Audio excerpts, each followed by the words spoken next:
I found out my husband was cheating on me because of a charge on our joint credit card. Not a message, not a phone call I overheard, not even a suspicious look.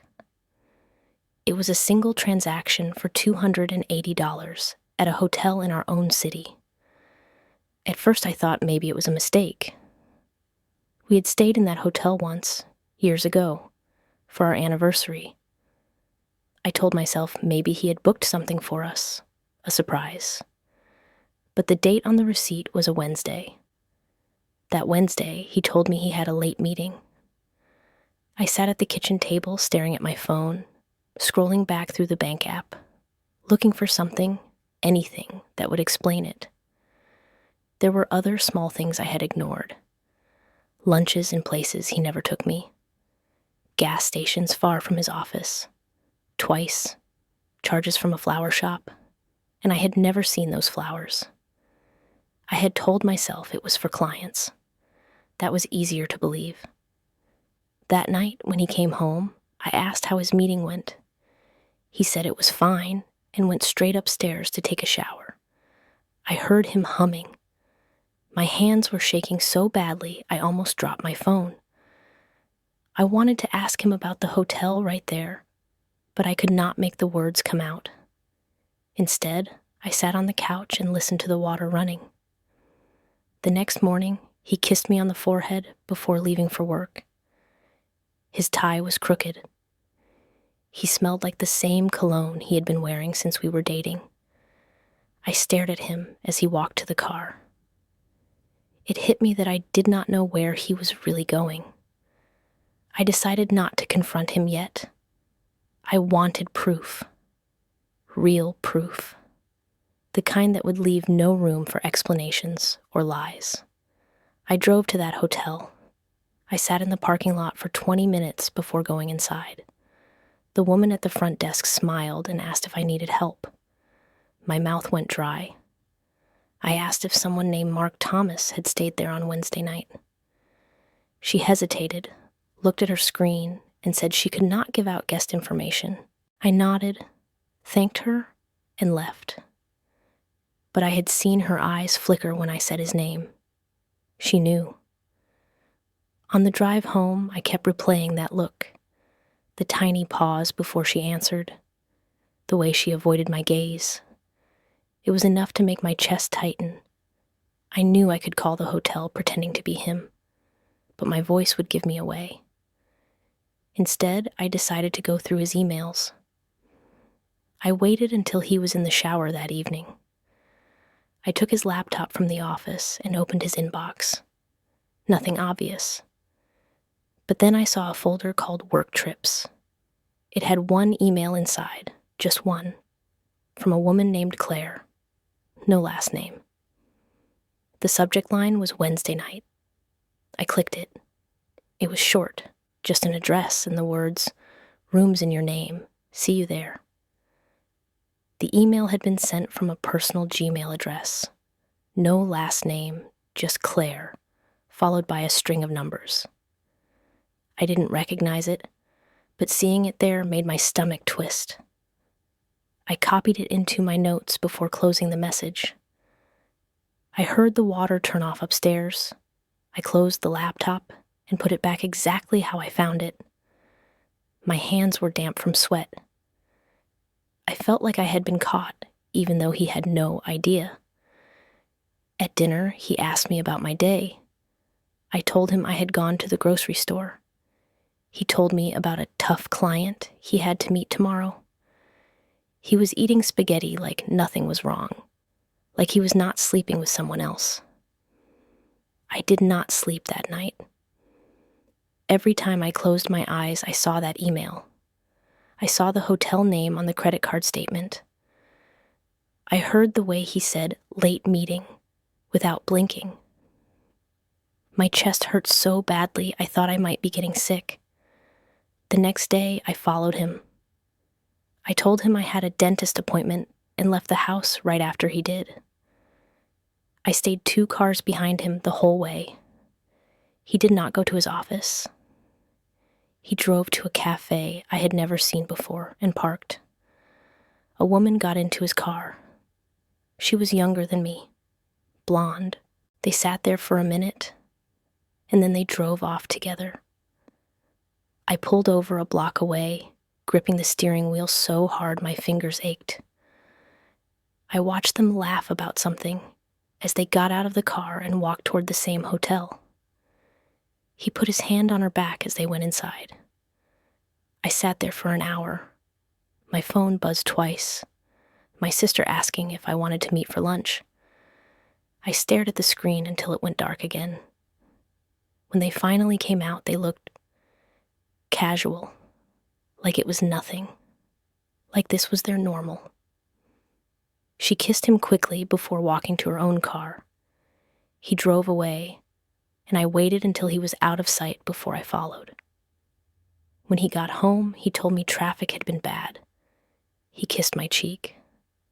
I stood there in the hallway, looking at him, wondering how many times he had done this, how many times I had smiled at him afterward, clueless. That night, while he slept, I took my wedding ring off and placed it on the nightstand. I just needed to see how it felt without it. My finger felt strange, lighter but also colder. I slid it back on before he woke up. I had proof now, but I still did not know what I was going to do with it. The next morning, I could not look at him the same way. He stood at the counter, buttering toast, talking about a news story he had read, and all I could see was his hand on her back as they walked into that hotel. Every word out of his mouth felt like static. I thought maybe he would notice something in my face, a change in the way I looked at him, but he did not.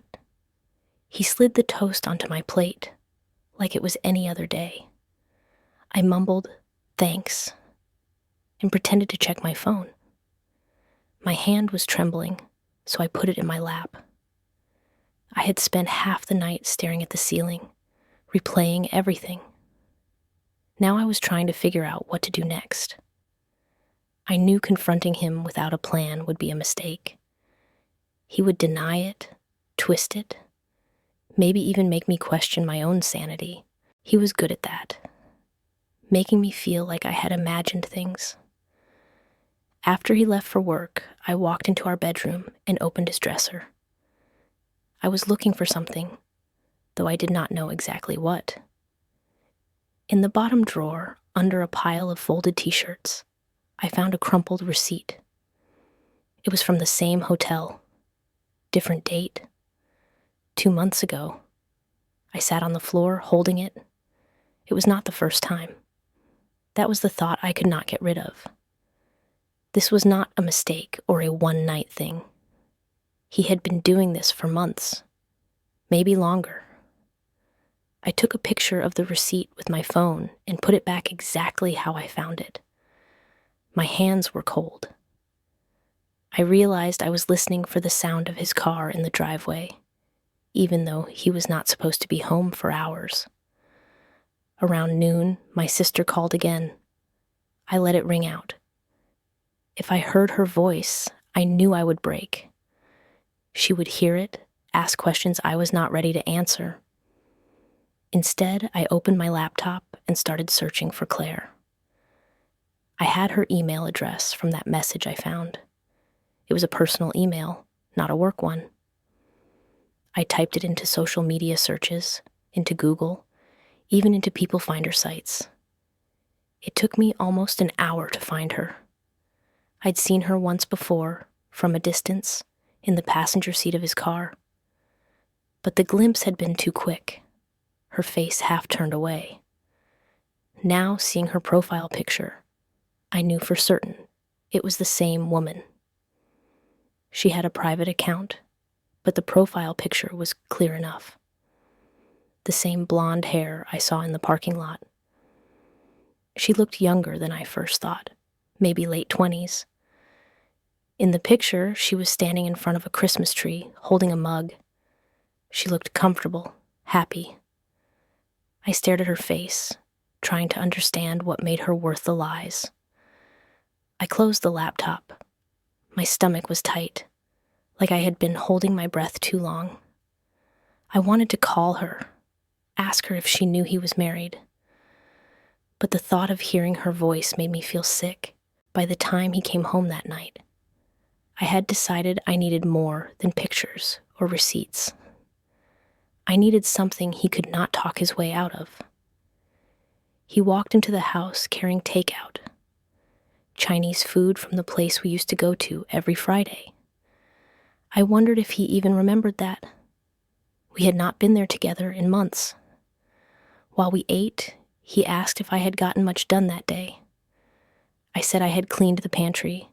I made my voice steady. He nodded, started talking about a project at work, and I focused on the sound of his chopsticks clicking against the container. Later, when he went upstairs to watch TV, I stayed in the kitchen and opened the credit card account again. I started scrolling back months, then a year. I found another hotel charge, and another. Some for one night, some for two. All on days he said he was traveling for work. I started writing the dates down, 12 in total over the past year. The pattern was obvious now. Every couple of weeks, another trip. Some months, two. I remembered each one, how I had wished him safe travels, how I had waited for his texts. I put the list in the drawer next to the fridge. I was not sure yet what I would do with it, but I needed to see it there, in black and white. The next day, I went to a small electronics store across town. I bought a voice recorder. The clerk told me it could run for hours without stopping. I did not tell him why I needed it. When I got home, I waited until he was taking a shower, then put the recorder in the pocket of his coat. I told myself I just wanted to hear what he talked about when I was not there. Maybe it would be boring, harmless. Maybe I was wrong about everything, but I already knew I was not. That night after he fell asleep, I took the recorder out of his coat and plugged in my headphones. His voice came through clearly. He was laughing. Then a woman's voice. Her voice. They were talking about dinner plans for the weekend. She asked if he thought she would notice.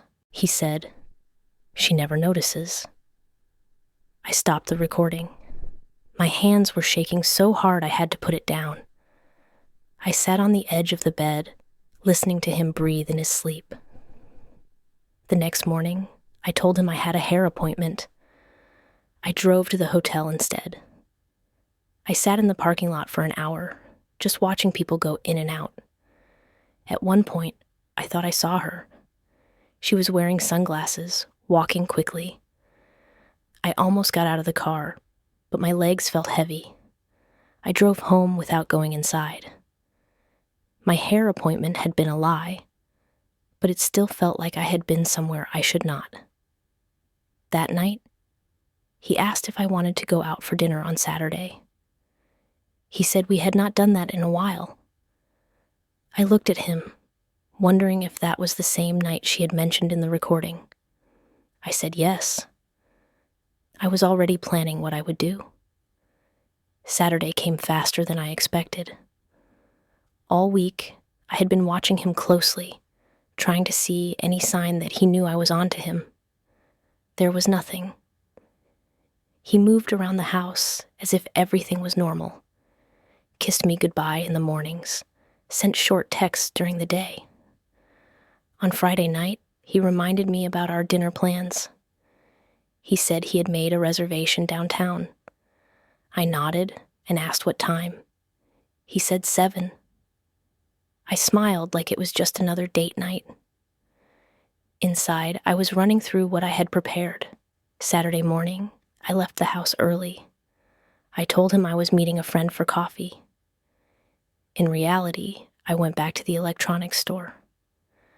I bought a second voice recorder and a small camera that could clip to a purse. The salesman showed me how to use it. I barely listened. My mind was already on how I would put it to work. When I got home, he was in the backyard fixing something by the fence. He looked up, smiled, and asked if I had a good time. I said yes and went inside. I kept the bag from the store in my closet, under some blankets. Around 5, I started getting ready.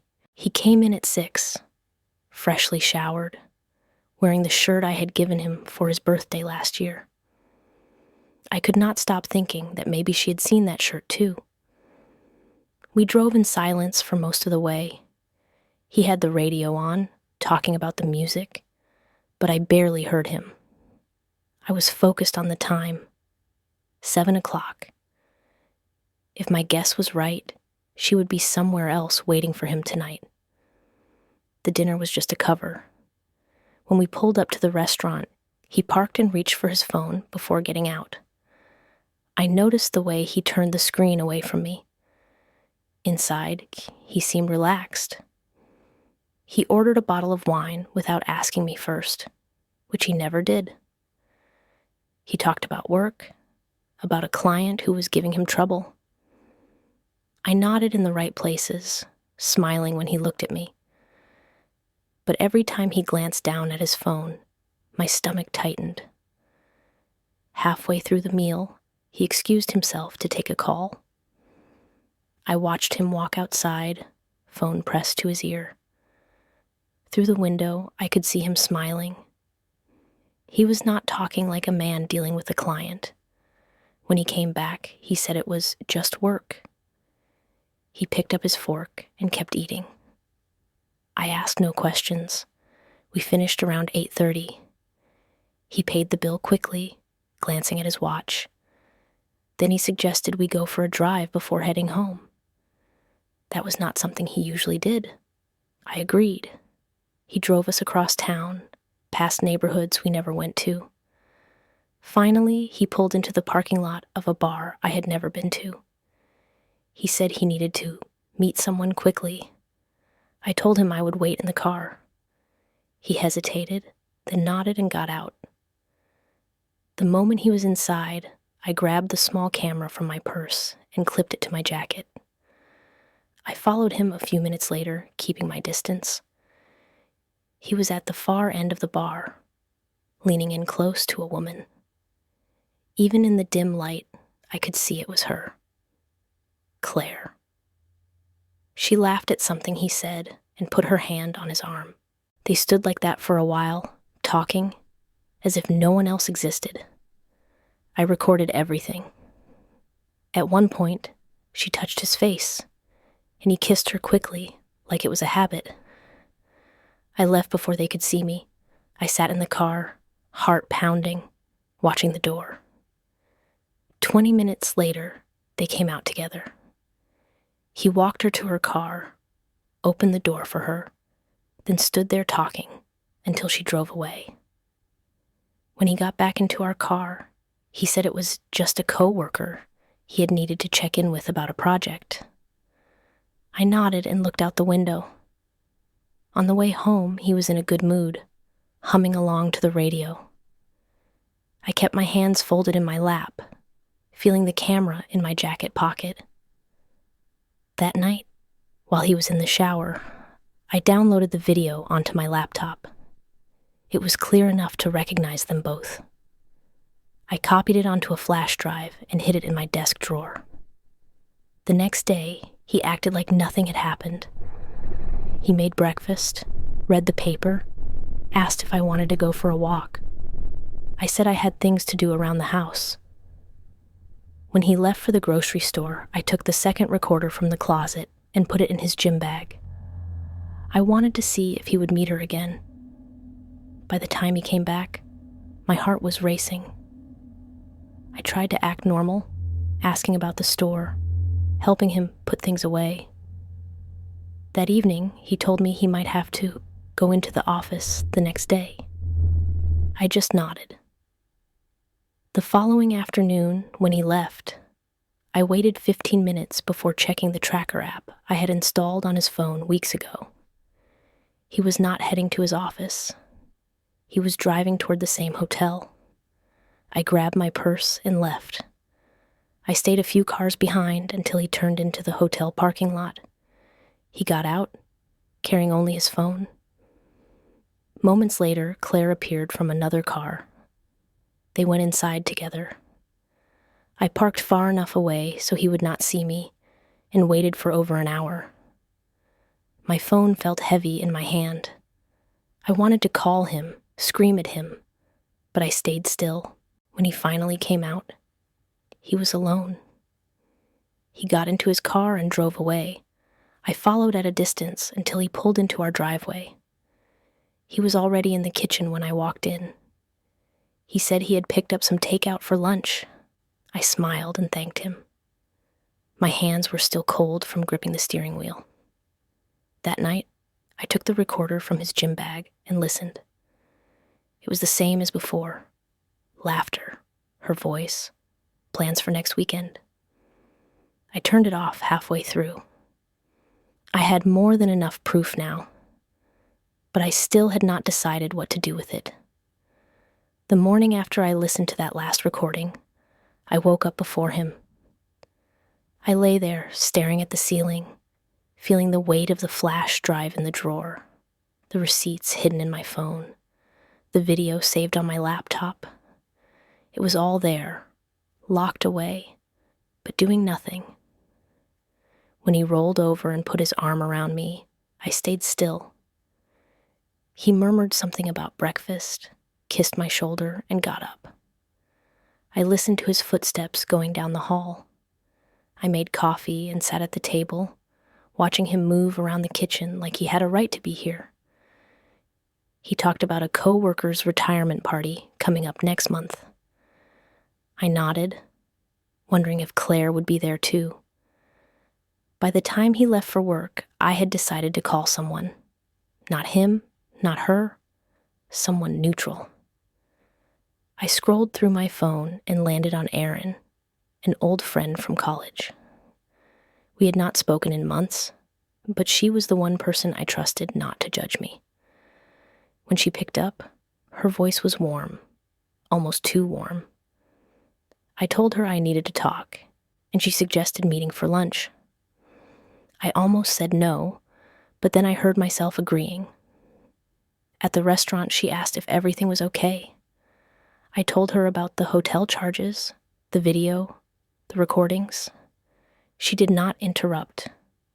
When I finished, she leaned back and said quietly, "So what now?" I told her I did not know. I could feel her eyes on me, waiting for an answer, but there was nothing I could give. I was still stuck in the part where I kept finding proof and doing nothing with it. When I got home, his car was already in the driveway.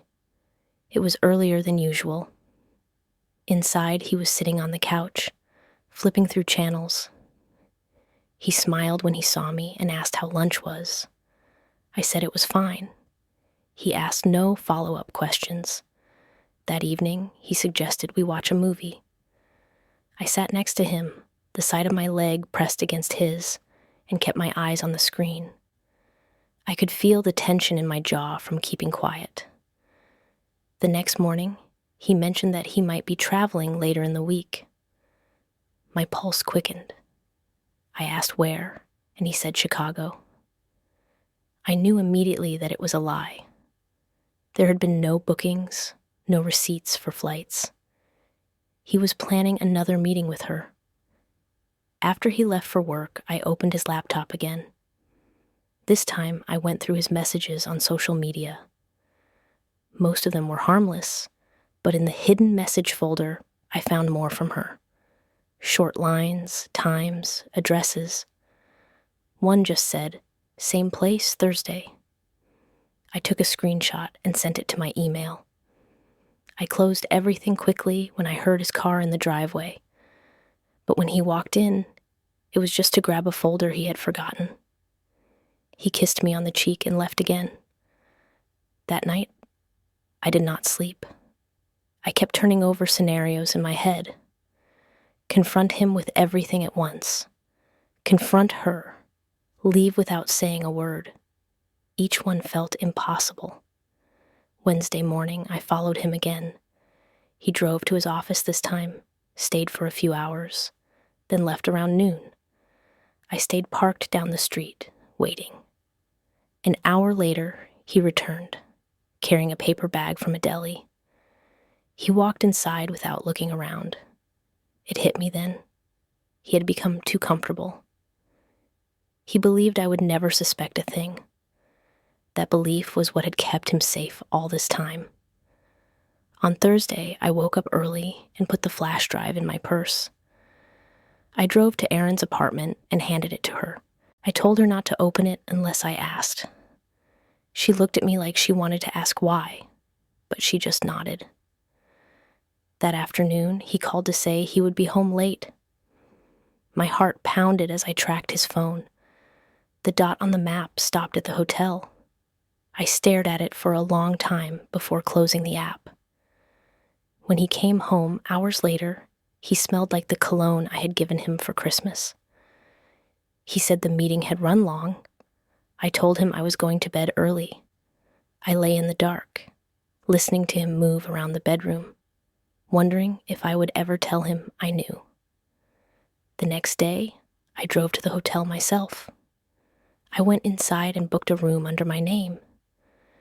The clerk handed me the key card, and I went upstairs, sat on the edge of the bed, and stared at the door.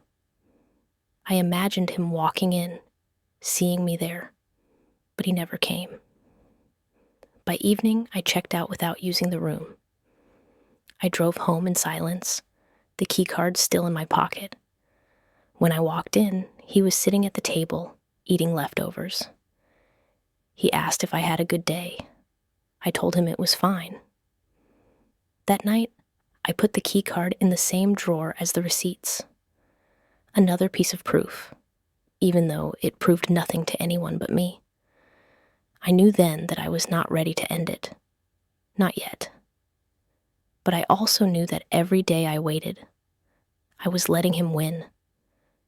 The next morning, he left early for a supposed team meeting. I waited until I heard his car turn the corner before getting out of bed. The house felt quiet in a way that made me restless. I walked from room to room, opening drawers, checking shelves, looking for something I might have missed before. In the top drawer of his desk, under a stack of old bills, I found a small envelope. Inside were 2 key cards from the same hotel. I held them in my hand for a long time.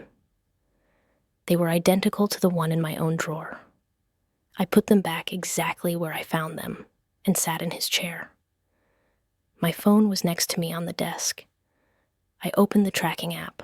His location dot was moving toward the east side of the city. That was nowhere near his office. I grabbed my keys and left. I stayed far enough behind him that he would not notice. He turned into a parking lot behind a small building I had never seen before. There was no sign, just tinted windows.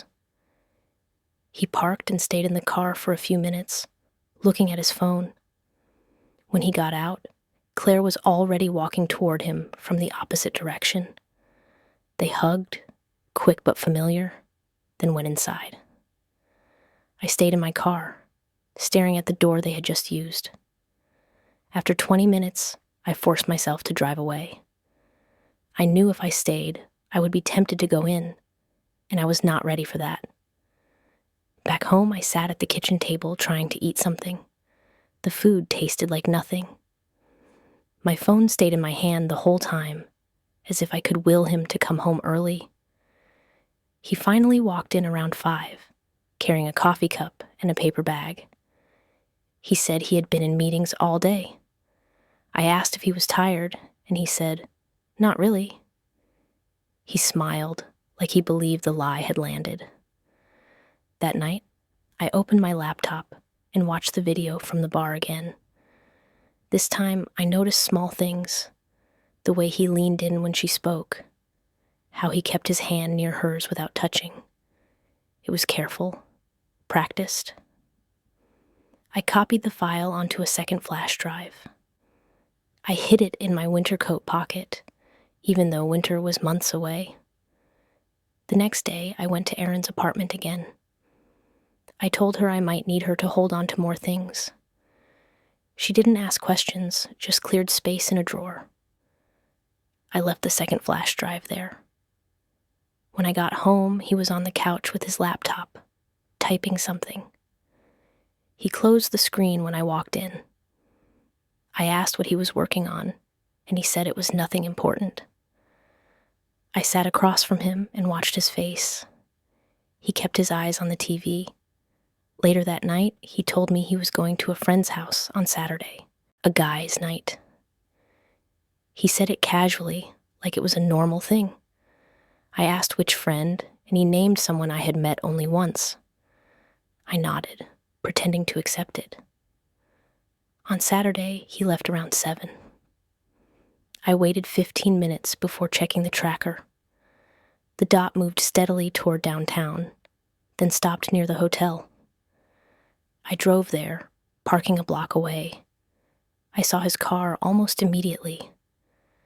A few minutes later, Claire walked out of the building across the street. They met halfway, and he put his arm around her as they went inside. I stayed in my car for over an hour, the engine off, watching the entrance. When they finally came out, they looked relaxed, almost casual. She walked ahead of him to her car, and he followed at a distance. They did not touch this time. I left before he did. I wanted to be home first. When he walked in later, he smelled faintly of her perfume. He kissed me on the cheek and asked if I'd eaten. I said yes. The next morning, he acted like nothing had happened. Made coffee, read the paper, asked if I wanted to go to the park. I said I had errands to run. I spent the afternoon printing out screenshots, receipts, and the list of dates from the credit card statements. I put them all in a manila folder. I did not know if I would give it to him or just keep it, but I needed it in one place. That evening, I hid the folder under the mattress on my side of the bed. He never looked there. When he came upstairs later, he was in a good mood. He talked about maybe planning a trip for us in the fall. I looked at him and wondered if that was supposed to make me forget everything. I told him it sounded nice. But in my head, I was already planning my next move. 2 days after he mentioned the fall trip, he came home with flowers, roses, long-stemmed, wrapped in clear plastic with a gold ribbon. He set them on the counter like it was a small, unimportant gesture. I could not remember the last time he had brought me flowers without a holiday or birthday as the reason. He said he had been at the store and saw them, thought of me. I stood there holding the bouquet, wondering if it was guilt or habit that made him buy them. I put them in a vase, cut the stems, and thanked him. His eyes stayed on me a second too long before he turned away. That night, he was different. He asked if I wanted to watch one of my shows, poured me a glass of wine, sat next to me on the couch, and massaged my shoulders while we watched. It felt deliberate, like he was playing a part. I kept my body still and let him do it. The next morning, he left for work earlier than usual. I waited until I heard the car turn the corner before getting out of bed. I went straight to the bedroom and pulled the manila folder from under the mattress. I checked every page, receipts, screenshots, dates. I added a photo of the roses from the night before and slipped it back under the mattress. By noon, I drove to Erin's apartment. She opened the door in sweatpants, surprised to see me. I handed her the folder and told her to keep it safe. No explanation. She didn't ask for one. She just said, okay, and put it in a drawer. When I got home, his car was already in the driveway. Too early for him to be done with work. He was in the kitchen with his laptop open, typing quickly. He shut it as soon as he saw me. I asked if he was finished for the day, and he said he was working from home for the afternoon. His voice was casual, but I felt him watching me. Around 4, His phone rang. He took it in the other room. I could not hear words, only the soft, low tone he never used with me. When he came back, he said it had been his brother. I did not ask anything. After dinner, he told me he needed to run a quick errand. He gave no details. I offered to come, and he said it would be boring. He left without taking his laptop or work bag. 10 minutes later, I opened the tracking app. The dot was heading toward the same part of town as the hotel. I grabbed my keys and followed. When I got there, his car was parked in the back. No sign of him outside. I sat 2 rows away, engine off, for half an hour. I left before he did. He came home an hour later, holding a small bakery bag. He said he had picked up dessert. I thanked him and put it in the fridge without looking inside. The next morning, I decided to record again. While he was in the shower, I slipped the voice recorder into the inside pocket of his jacket. My hands shook, but I made sure it was deep enough that he wouldn't notice. That afternoon, he texted that he would be late. I checked the tracker. He was heading downtown. The dot stopped where I expected it to. He came home just before 9 in a noticeably good mood. He dropped his keys on the counter and asked if I wanted pizza. I said yes. When he went to bed, I took the recorder from his jacket. I plugged in my headphones and pressed play. His voice came first, then hers, Claire. She asked if she suspected anything. He laughed and said, "Not a chance. She doesn't even look." I stopped the recording and sat in the dark for several minutes. The next day, I drove to the hotel in the middle of the afternoon. I parked across the street and stared at the entrance. People came and went, none of them him. I thought about going inside, asking for her by name. My hands stayed on the steering wheel. I left without moving from the driver's seat. That evening, he told me he had made dinner reservations for Friday at a place we hadn't been in years. I asked what the occasion was, and he said it would be nice to do something just us. He smiled in a way that seemed practiced. I agreed, but my mind went immediately to Saturday. I had no doubt he already had plans. Friday morning, he kissed me before leaving for work and said he'd see me at 7 for dinner. I waited until I heard the car pull away, then went to my closet and took out the winter coat where I'd hidden the extra flash drive. I slipped it into my purse. In the afternoon, I called Erin and told her I might bring something else over that weekend. She didn't ask what. At 7 sharp, we met at the restaurant. He had already ordered a drink by the time I arrived. He was in good spirits, talking about a deal he was working on, laughing more than usual. I kept my smile steady and let him fill the silence. Halfway through the meal, his phone buzzed. He glanced at it and flipped it face down. I pretended not to notice. After dinner, he suggested a walk. We strolled along the street, the air cool enough to need a jacket. His hand brushed mine a few times, but he didn't take it. When we got home, he went straight to his laptop. I could hear him typing from the other room. By the time I went to bed, he was still in there. Saturday morning, he left early, saying he needed to get some work done before Monday. I gave him a small smile and wished him a good day. 5 minutes later, I opened the tracker. The dot moved quickly across town, then stopped at the same location I'd seen too many times before. I grabbed my keys and followed. From a block away, I saw his car. I parked and waited, watching the entrance. 15 minutes later, Claire appeared. He met her at the door. They went inside together. I stayed for almost an hour before leaving. When he came home that evening, he was carrying takeout from the Thai place we used to love. He put the bags on the counter and asked how my day was. I told him it was fine, but in my head, the plan for what came next was already taking shape. He unpacked the Thai food and set the cartons on the counter like it was any other night. He asked if I wanted spring rolls. I said yes and set out 2 plates. We ate. He talked about a podcast he'd listened to in the car. I nodded, cleared the table, put the leftovers in the fridge, and waited for him to go upstairs. When he finally did, I stayed in the kitchen, listening to the house settle, and decided it was time. While he showered, I opened my laptop and connected the camera again.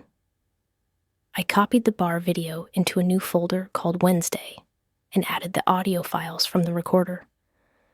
I took screenshots of the credit card dates and saved them in order. I sent the folder to a cloud account under a new email I had created that afternoon.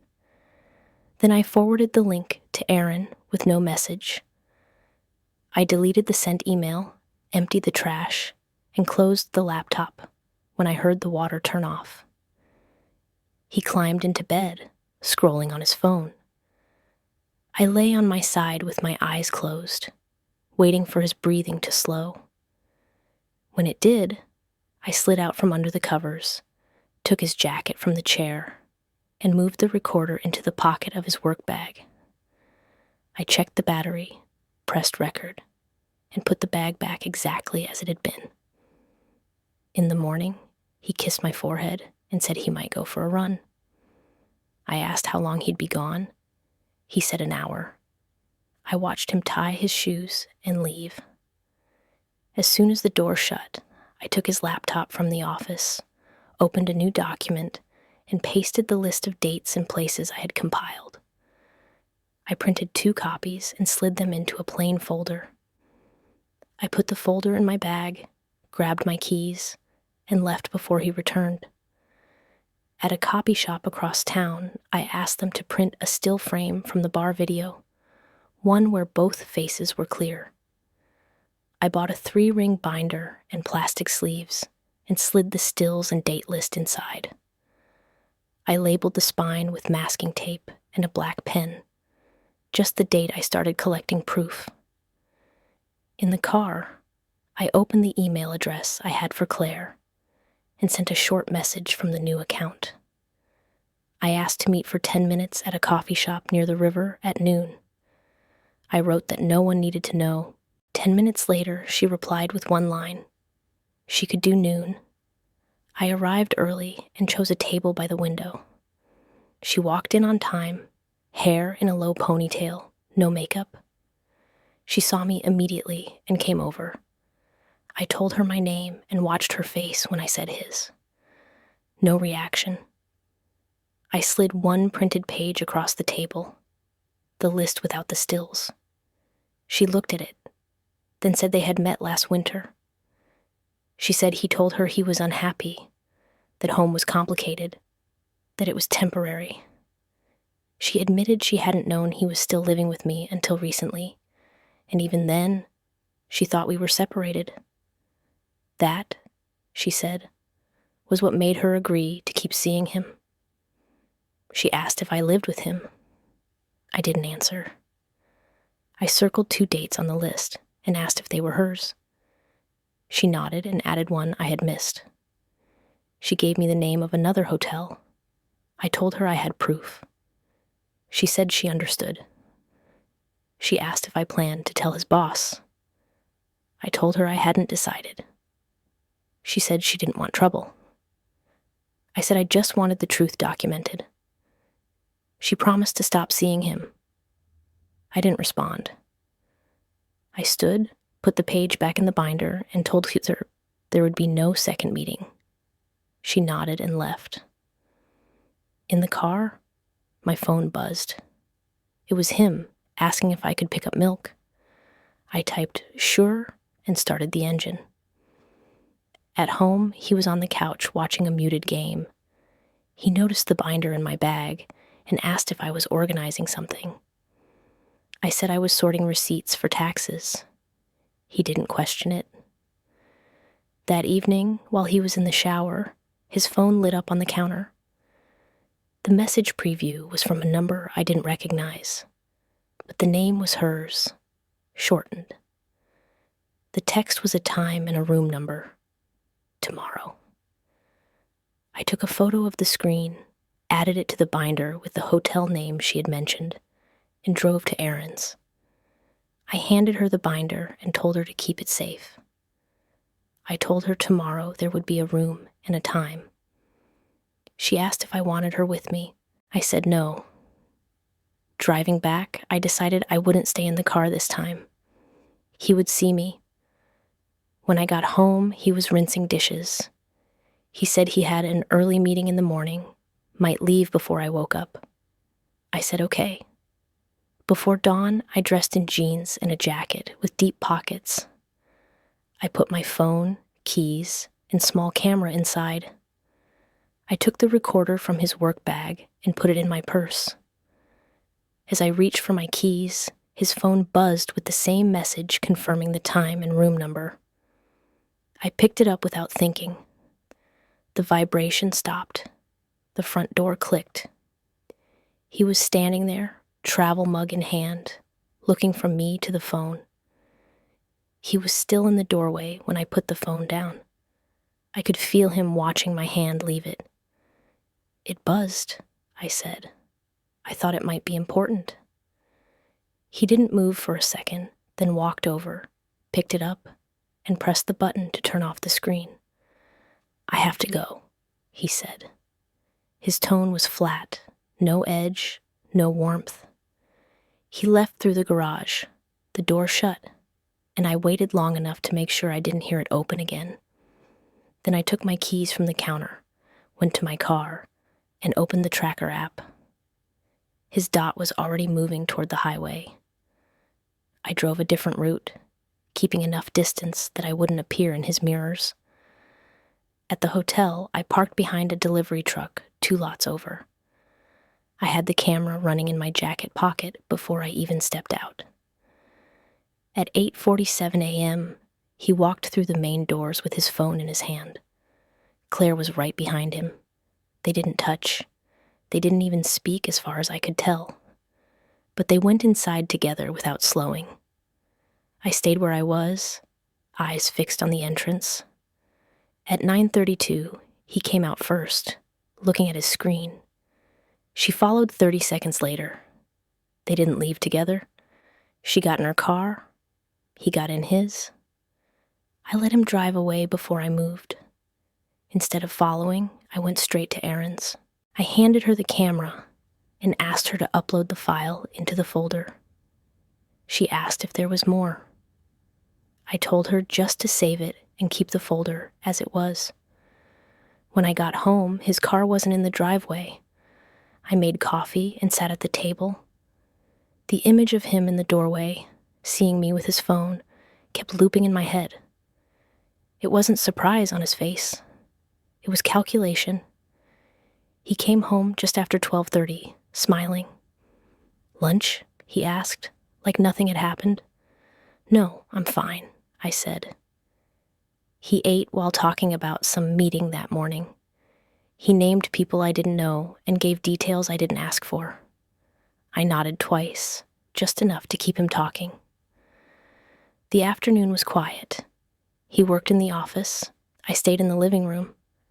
At 4, he asked if I wanted to watch a movie later. I told him maybe. That night over dinner, he brought up the fall trip again. I asked when. He said he was still checking dates. After we ate, he went outside for a phone call. When he came back in, he said it was his boss. At 9, he went upstairs. I followed 15 minutes later. He was in bed, scrolling. I turned out the light and waited until his breathing slowed.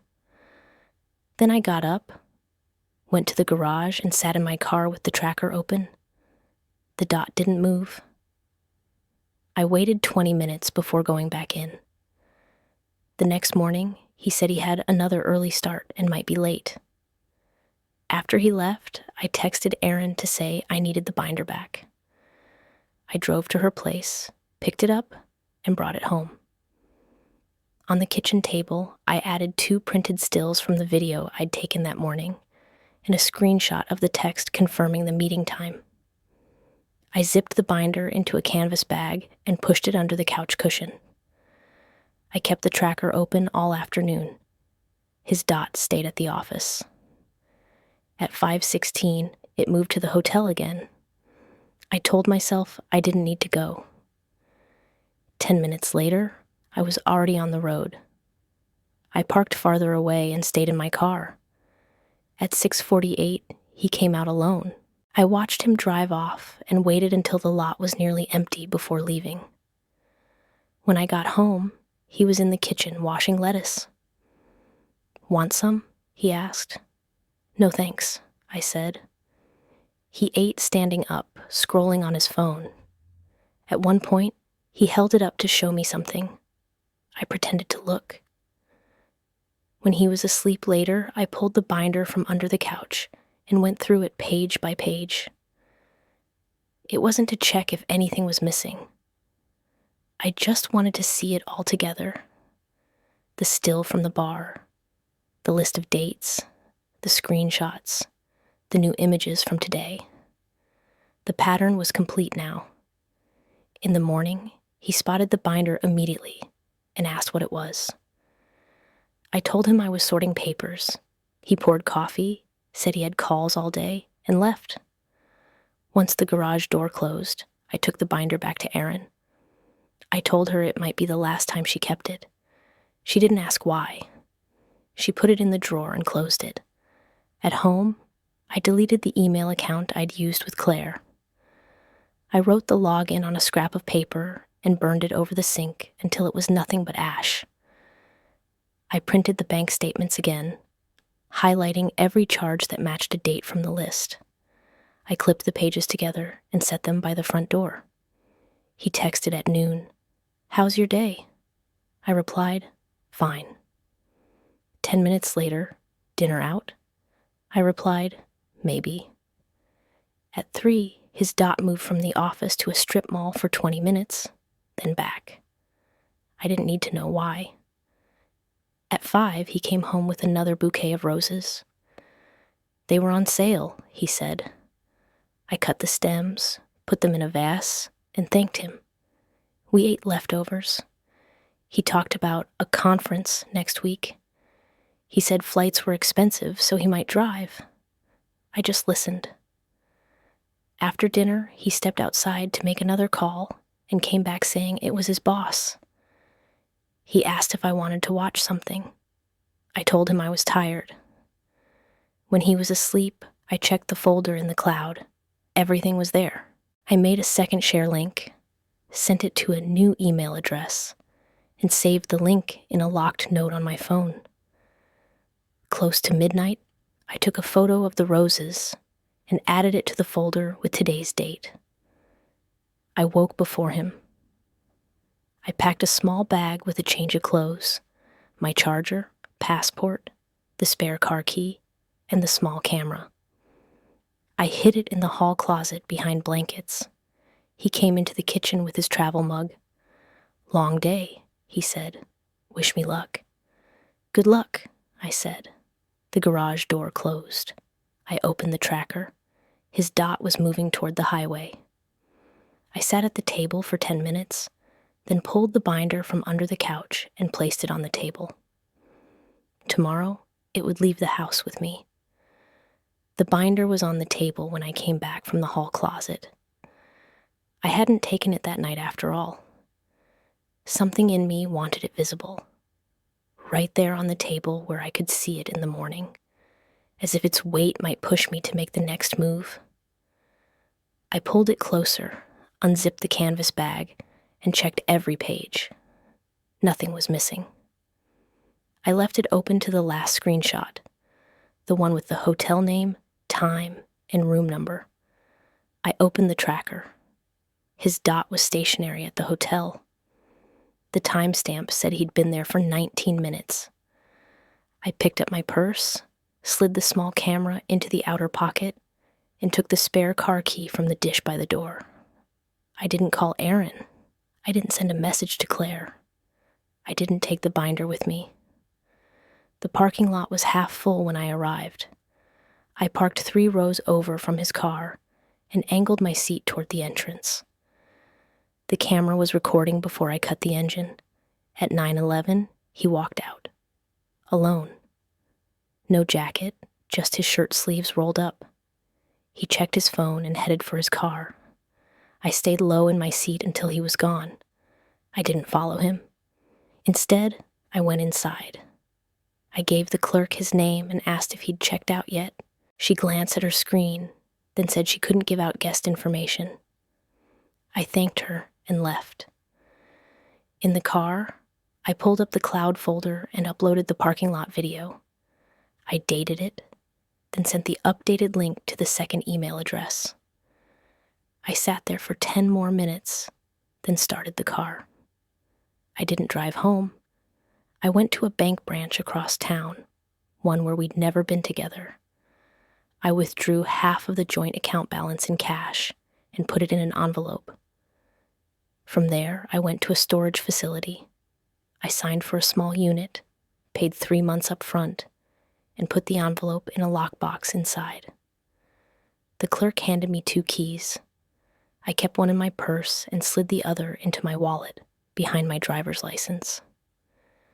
By the time I got home, his car was in the driveway. He was in the kitchen making a sandwich.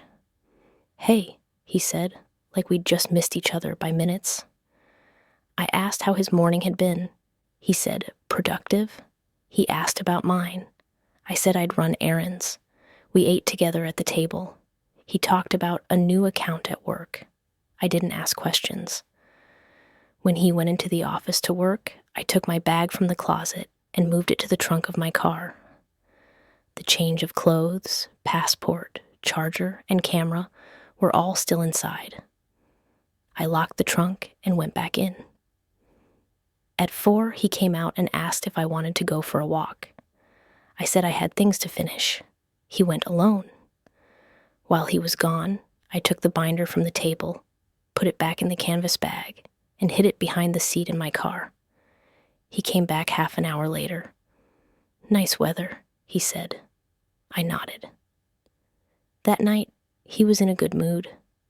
He poured wine, suggested we order in. We ate on the couch, the TV playing something neither of us was watching. At 10, he said he had to get up early again tomorrow. I asked where he was going. He said, "Another meeting." When he was asleep, I set my alarm for an hour earlier than his usual departure time. I put the car key, wallet, and phone by the door. Morning came quiet. He stirred when I got out of bed. "Going somewhere?" he asked. I said yes. He didn't ask where. The garage door closed behind me at 6:03. I drove straight to Erin's. She was still in pajamas when she opened the door. I gave her the binder and told her to keep it until she heard from me. I didn't say when that would be. From there, I went to the storage unit. I added my bag from the car to the lockbox and shut it. I stood there with the keys in my hand for a moment, then put them back in my wallet. I didn't go home. I parked outside the hotel instead.